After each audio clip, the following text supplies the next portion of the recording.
Assalamualaikum warahmatullahi wabarakatuh. Perkenalkan, nama saya Maharani Saimona, NIM 2021143250 dari kelas 2G. Baiklah, di sini saya akan memberikan penjelasan tentang materi sintaksis. Sintaksis merupakan cabang ilmu bahasa atau linguistik yang memfokuskan kajiannya tentang kalimat. Venhar mengatakan secara etimologi, kata sintaksis berasal dari kata sun yang berarti dengan kata tatein yang berarti menempatkan. Maka kata sun tatein berarti menempatkan kata atau ilmu tentang penempatan kata dan kalimat, di mana sintaksis juga sering disebut dengan ilmu tata kalimat, ilmu yang lebih memfokuskan kajiannya pada jenis-jenis kalimat. Jenis-jenis kalimat tersebut misalnya kalimat tunggal, kalimat majemuk, kalimat transitif, dan kalimat intransitif. Fungsi sintaksis dalam kalimat. Yang pertama yaitu fungsi objek. Contohnya harimau binatang liar, di mana objeknya itu harimau. Yang kedua fungsi predikat. Contohnya Pak Ruslan menutup pintu tokonya. Yang ketiga fungsi pelengkap. Contohnya Pak Anto berjualan bakso, di mana pelengkapnya itu bakso. Yang keempat fungsi keterangan atau alat. Contohnya ibu mencuci dengan mesin cuci. Kata keterangannya dengan. Baiklah, materi selanjutnya yaitu frasa.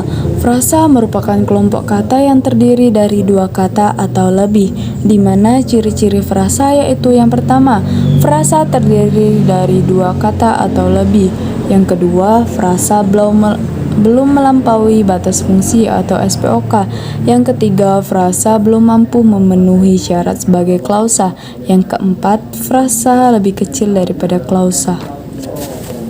Jenis-jenis frasa. Yang pertama, frasa endosentrik adalah frasa yang mempunyai distribusi yang sama dengan unsurnya. Contohnya yaitu jalan itu sedang diperbaiki atau atributif. Yang kedua, frasa eksosentrik adalah frasa yang tidak mempunyai distribusi yang sama dengan unsurnya. Contohnya yaitu di rumah, di pasar, untuk ibu, sebelum makan. Yang ketiga yaitu frasa verbal adalah frasa yang mempunyai golongan distribusi yang sama dengan kata verbal.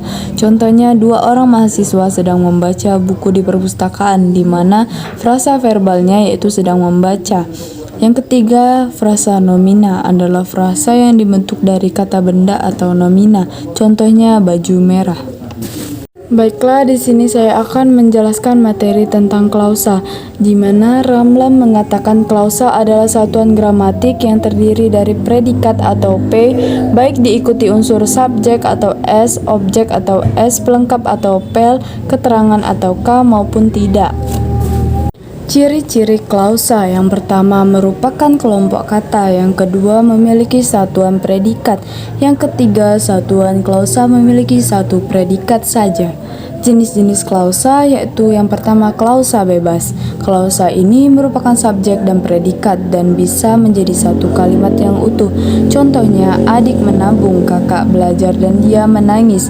Yang kedua, klausa terikat merupakan klausa yang strukturnya hanya terdiri dari subjek. Contohnya, sementara waktu tengah mencuci motor dan sejak masih anak-anak. Yang ketiga, klausa nomina, yaitu merupakan klausa yang unsur predikatnya berupa jenis-jenis kata benda. Contohnya, ayahku hanyalah seorang guru, di mana klausa nominanya hanyalah seorang. Yang keempat, klausa adjektiva. Klausa ini merupakan klausa yang unsur predikatnya berupa jenis-jenis sifat. Contohnya, anak itu pintar sekali, di mana anak itu sama dengan kata benda dan pintar sekali sama dengan kata sifat.